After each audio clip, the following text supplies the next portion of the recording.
So right now I'm replacing the harmonic balancer on this black E320 CDI with the OM 648 engine, and due to the lack of space, it is very difficult to, first of all, lock the harmonic balancer on these cars because there's no real balancer locking tools that will go up to the 648 balancer that I could find and do its job right. And also because it's an inline engine, so there's a heavy lack of space. So I'm going to show you guys how I managed to take one off of our parts vehicle and how I'm going to repeat the same process right now on this black vehicle and what I used. Visibility's low, but I'm in here. Let's try to get this guy off.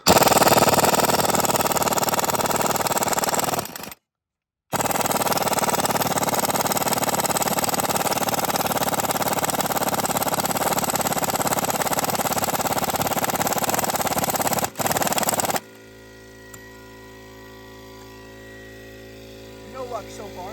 That's fine. Okay, so it is now the next day, and after that clip that we just seen of me impacting it, I had to charge up my air tank a few times and hit it over and over again. It did not come off. So what I did, which I wasn't able to really show on camera because of the lack of space and how awkward the balancer location is, I got this small torch and I heated it up for like 1 minute straight. And after that, whenever I got this micro impact right here and put it to the balancer, I kid you not, it popped it off in less than 5 seconds. So heat is key. And what I was told is that on these balancers, they have factory thread lock on them. So that's probably why it came off whenever I heated it up. No problem. So now that it's popped off, the actual balancer will seize onto here. So I'm going to show you basically what I did on this car, but with this car. I'm not a fan of this method because it's a little bit sketchy, but I'm going to show you how to do it in like a safe way so nothing gets damaged. All right, so get yourself a pry tool. This is mine. I prefer the one that's curved at the end, but this is all I have to work with. And we're going to go in here and we're going to find something like, for example, this E series bit. And we're going to use something like that to put the pressure on for prying it off, you know. And yeah, so you see that it's starting to move a little bit? So something like that. Find something to put the pressure on and pop it off. You can do the block. I did do the block right here, but it's a little bit sketchy. I don't know if I would recommend that. But if for a last resort, I might end up having to do that. So let's see if we can get it off from just putting pressure on something like this. All right, so that right here is not going to work. So what we're going to do is we're going to gently apply pressure to the block and just try to break that loose. Try not to do it too hard, but you know, just conservatively work the balancer off. Very gently. Just be gentle. Gentle is the play of the game here. And as you can see, it's starting to move already. And yeah, look at that. I should almost be able to take this off with my hands. So let me try. All right, so using the force of the block, we're gonna like pull towards me. And just do this, like I said, and take your time. And as you can see, the balancer is slowly starting to come off. And keep on repeating this action until it's fully off. All right, and with some gentle prying, it quite literally just popped off, no problem. As you can see, there's some mild scratching there. That's what I do not like about this method. So just take it easy. Nothing's damaged, but just take it easy. That's all I recommend. And after that, boom, the balancer will come off. And as you can see, it was actually doing damage to the block. As you can see, the failed balancer was shearing against it. So as you see, there's a little slit right here. There's going to be a key inside of here. You have to slide this inside of the key so it'll align perfectly. If you don't do that, then the balancer won't even go in correctly. So now let me try to put the new balancer on and locate that key, which I believe is towards the bottom right based off of how I took this one off and where it was at. So let me do that now. Now, whenever you slide the balancer into the key, it is going to literally, you're going to feel it pop in there and get really close. It's fully popped in right now. There's no other event where it does not, like, not pop in. So make sure that you feel it click and go in like that. That is an absolute must. It needs to pop in. If it's not popped in, then you're not inside of the key.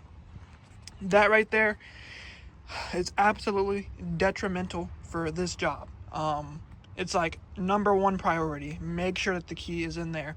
The key is there so you quite literally do not mess up. To put it into perspective. So please pay close attention to that and make sure that you are taking your time getting it in there the way that you're supposed to, and that everything is going well. That is extremely, extremely important. And now, whenever I put the old, this bolt back in here, I'm going to put it in with my hand first, and I'm also going to use some blue thread lock on this bolt, because this is one of those items that you do not want even coming off or becoming slightly loose. Now, on these diesel 648 cars, I have not really seen, like I said earlier, a harmonic balancer locking tool for these. So I'm going to do a little bit of a funny method. I'm going to hand tighten the bolt on. I'm going to impact it a good amount. Then I'm going to get some help, and I'm going to hold the balancer still with my hands as strongly as possible and use my torque wrench to try to measure the foot-pounds of torque. Now, these require about 300 newton meters of torque spec, which is approximately like 220 or 230 foot-pounds, if I'm not mistaken. And then after that, you need to do a further 90-degree angle. So that's probably close to 500 newton meters or 370 foot-pounds of torque. And what I'm going to do is, because I'm only but so strong and can only hold the balancer still but so much, as a human, with the other person putting all that strength on there, that I'm going to go in moderations. So I'm going to impact on a little bit and see if it maybe gets to 150 foot-pounds. And if we hear the click with the 150, then we're going to aim for 200 until I basically can't hold the balancer still anymore. And then we'll just go from there. That way, at the bare minimum, we know, hey, the balancer has at least 150 or at least 200. At the bare minimum, we want 200 foot-pounds. No questions asked. Bare minimum, 200 foot-pounds is a necessity.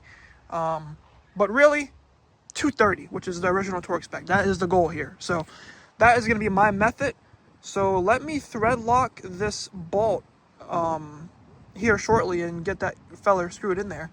But yeah, that's personally going to be my method for this. So if you guys want to mimic the method, let's, I guess, see the aftermath of me finishing up this job to see how it works, see if it wobbles, see if it does anything weird, and then we'll go from there. So, alright, so I put the blue thread lock in there and threaded it in by hand. Now it's time to impact this guy on really tight. Now this gun has an advertised roughly 500 foot-pounds of torque, so the bolt is pretty short, so I'm just going to give it hell and get it on there as tight as possible. And then we're going to do my torque wrench method once I have some available help. So here I go.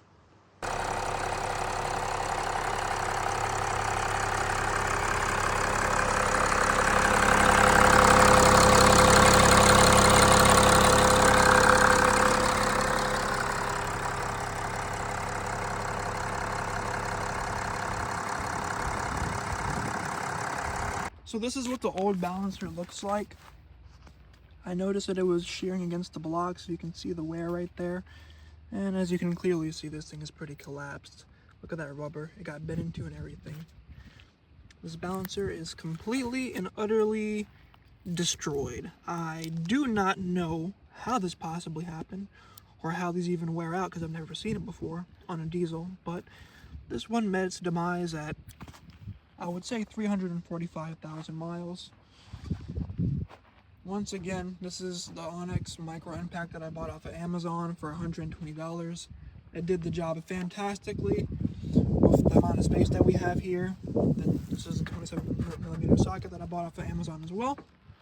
And so I'm going to put a link in the description below so you guys can buy these tools and get the job done just like me. Hope you guys enjoyed the video, and we'll be doing some more content here soon. And yep, have a good one.